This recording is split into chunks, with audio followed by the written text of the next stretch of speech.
அரசியல் கட்சிகளை ஏமாற்றும் கார்ப்பரேட் ஆலோசகர்கள். விஜய் மயக்கத்திலிருந்து மீள்வாரா? தமிழக வெற்றி கழகமும் இப்போ தேர்தல் வியூகத்திற்காக கார்ப்பரேட் நபர்களை நம்புவதாக தெரியுது. அதற்கான ஆலோசனை தொடர்ந்து நடைபெற்று வருது.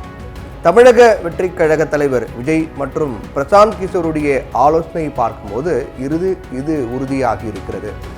பொதுவாகவே தமிழக கட்சிகள் எப்போவுமே பார்த்தீங்கன்னா தேர்தல் ஆலோசகர்களாக வெளியாட்களை வைத்து அவங்கக்கிட்ட ஆலோசனை கேட்கக்கூடிய பழக்கத்தை வச்சிருக்க மாட்டாங்க. வெளியாட்களை கூட்டிகிட்டு வந்து அவங்ககிட்ட எங்களுடைய கட்சியினுடைய செயல்பாடு என்ன, எப்படி இருக்குது, மக்கள் மத்தியில் எந்த அளவுக்கு செல்வாக்கோடு இருக்குது அப்படின்னா வெளியாட்கள் மூலமாக கேட்க மாட்டாங்க.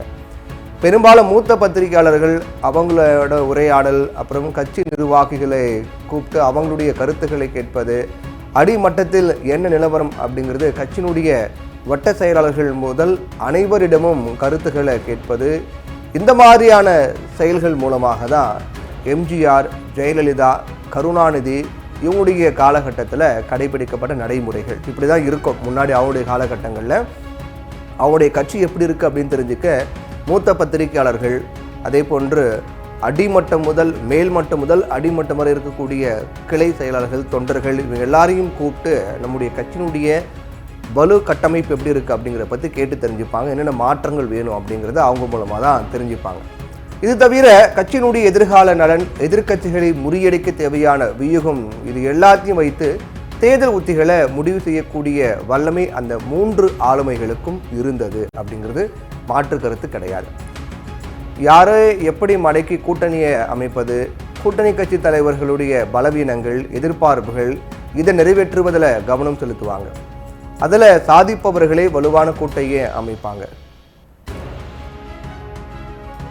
ஆனால் கருணாநிதி மறைந்த பிறகு திமுக முதல் முறையாக தேர்தல் ஆலோசனைக்காக ஐபாக் நிறுவனத்தை கூப்பிட்டு வந்து ஐபாக் நிறுவனத்தில் இருந்து பிரசாந்த் கிஷோர் திமுகவிற்காக வேலை பார்த்தாரு. அதிமுக பாஜக கூட்டணியால் சிறுபான்மை வாக்குகள் திமுகவிற்கு முழுமையாக கிடைச்சது. அதே போன்று ஆன்டி இன்கம்பன்சி எனப்படக்கூடிய ஆளும் கட்சிக்கு எதிரான இயல்பான அதிருப்தி டிடிவி தினகரனுடைய அமமுக அதிமுக வாக்குகளை பிரித்தது. அதிமுகவினுடைய நிலை போன்ற காரணிகள் இருந்தும் திமுக அதற்கு தகுந்த வெற்றியை ஈட்டவில்லை என்பதே அப்போது திமுக நிர்வாகிகளுடைய கருத்தாக இருந்தது. கடந்த தமிழக சட்டமன்ற தேர்தலில் திமுக கூட்டணி 159 தொகுதிகளில் வெற்றி பெற்று ஆட்சி பிடித்தாங்க. வலுவான தலைமை இல்லாத நிலையிலும் அமமுக பார்த்தீங்கன்னா அவங்க பிரித்த வாக்குகளையும் கடந்த அதிமுக கூட்டணி 75 இடங்களை வென்று ஆச்சரியத்தை ஏற்படுத்தியிருக்காங்க. இந்த தேர்தலில் அதிமுகவினுடைய வாக்கு வங்கியிலும் பெரிதாக சரியில்லை. அதே நேரம் ஐபாக் நிறுவனத்துடைய வியூகத்தை செயல்படுத்தியும் கூட கொங்கு மண்டலத்தில் திமுகவுக்கு பெரும் சரிவு ஏற்பட்டிருக்கிறது. கடந்த தேர்தலில் திமுக தனித்து வெற்றி பெற்ற தொகுதிகள் 125. இதில் சென்னை மண்டலத்தை முழுமையாக திமுக தக்க வைத்திருக்காங்க. குறிப்பாக சென்னை, திருவள்ளூர், காஞ்சிபுரம், செங்கல்பட்டு ஆகிய மாவட்டங்களில் இருக்கக்கூடிய 37 தொகுதிகளில் ஒரு தொகுதியில் மட்டுமே அதிமுக வெற்றி பெற்றிருக்காங்க. அதே போல் வேலூர், ராணிப்பேட்டை உள்ளிட்ட மாவட்டங்களில் தலா ஒரு தொகுதியை மட்டுமே அதிமுக வெற்றி பெற்றிருக்காங்க. இந்த மாவட்டத்தில் ஏற்கனவே வலுவாக திமுக கால் ஊன்றியிருந்தது தான் காரணம். திமுக ஏற்கனவே பலவீனமாக இருந்த கொங்கு மண்டலத்தில் கடந்த சட்டமன்ற தேர்தலில் மீண்டும் தோல்வியை சந்தித்து கொங்கு மண்டலம் என்பது கோவை, நீலகிரி, ஈரோடு, திருப்பூர், கிருஷ்ணகிரி, தருமபுரி, சேலம், நாமக்கல் உள்ளிட்ட 10 மாவட்டங்களை உள்ளடக்கிய தான் கொங்கு மண்டலம். இந்த மாவட்டத்தில் இருக்கக்கூடிய 75 தொகுதிகளில் 44 தொகுதிகளில் அதிமுக கூட்டணியே வெற்றி பெற்றிருக்கிறது. கடந்த முறையும் அதிமுக கூட்டணி இந்த பகுதிகளில் கணிசமான வெற்றியை பெற்றாங்க. இது எல்லாம் பார்க்கும்போது மக்கள் முடிவை மாற்றுவதில் ஐபாக் நிறுவனம் எந்த பங்கும் வகிப்பதாக தெரியல. சில பிரச்சார உத்திகளை வேண்டுமானாலும் அந்த நிறுவனம் கொடுத்திருக்கலாம். எப்படியாய் இருந்தாலும் மக்களுடைய நாடி துடிப்பை வடக்கே இருந்து வந்த கார்ப்பரேட் நிறுவனங்களால் பெரிதாக கணித்து விட முடியாது அப்படிங்கிறதா உண்மை. வெற்றி பெறக்கூடிய வாய்ப்புள்ள நிலையில் அந்த கட்சிகளுக்கு சில பிரச்சார வழிமுறைகளை சொல்லிக் கொடுத்துவிட்டு அந்த வெற்றிக்கு தாங்களே காரணம் அப்படிங்கிறத போல் இந்த தேர்தல் வியூக கார்ப்பரேட் நிறுவனங்கள் சம்பாதித்து கொண்டு தான் போயிடுவாங்க. இதே தொகையை கட்சியில் கீழ்மட்டம் உள்ளவர்களுக்கு பகிர்ந்து கொடுத்தால் கூட அவங்க மேலும் உற்சாகமாக பணியாற்றியிருப்பார்கள் அப்படிங்கிறது யதார்த்தம்.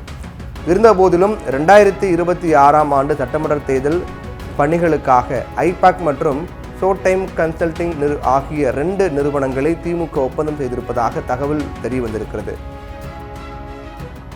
இப்போ விஜய் விஷயத்துக்கு வருவோம். தாவேகாவில் தேர்தல் வியூக வகுப்பாளராக செயல்பட்டு வந்த ஆதவ் அர்ஜுனா கட்சியிலேயே தேர்தல் பிரச்சார மேலாண்மை பொதுச் செயலராக நியமிக்கப்பட்டிருக்காரு. போதாக்குறைக்கு அதிமுகவுடைய ஐடி விங் செயலாளர் நிர்மல்குமாரும் தாவேகாவில் இணைந்திருக்காரு.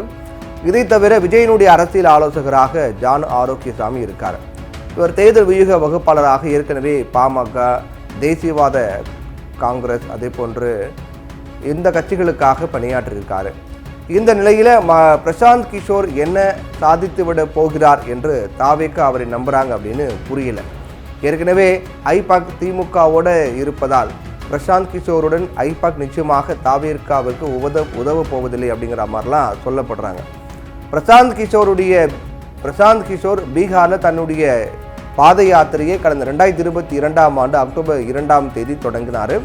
பீகார் முழுவதும் 3000 கிலோமீட்டர் தூரம் பாத யாத்திரை சென்ற பிரசாந்த் கிஷோர் ஜன் சுராஜ் அப்படிங்கிற கட்சியை தொடங்கி அடுத்த ஆண்டு 2025, அதாவது போன வருஷம் நம்ம சொல்லிட்டு இருக்கோம் அப்படின்னா இந்த ஆண்டு 2025ஆம் ஆண்டு நடைபெறக்கூடிய பீகார் சட்டமன்ற தேர்தலில் 243 தொகுதிகளையும் போட்டியிடும் அப்படின்னு அறிவித்தார்.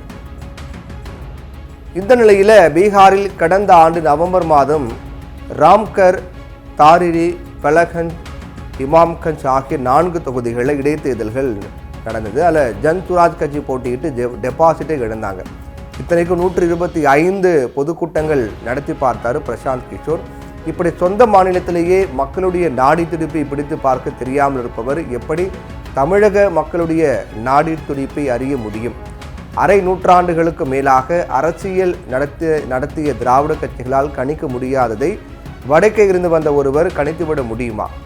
இந்நிலையில் புதிதாக கட்சியை தொடங்கியிருக்கும் விஜய் கட்சி நிர்வாகிகளை முடுக்கிவிட்டு களப்பணி ஆற்றுவது, மக்களிடம் கட்சியின் திட்டங்களை கொள்கைகளையும் கொண்டு சேர்ப்பதில் தீவிரம் காட்டுவது, ஆளும் கட்சிகள் மீதான அதிருப்தியை தன் வசமாக்கிக் கொள்வது, தற்பொழுது இருக்கக்கூடிய டிஜிட்டல் தொழில்நுட்பங்களை லாபகமாக கையாள்வது போன்றவைதான் அந்த கட்சிக்கு மக்கள் ஆதரவை பெற்று தருமே தவிர கார்ப்பரேட் நிறுவனங்களுடைய ஆலோசனைகள் கிடையாது.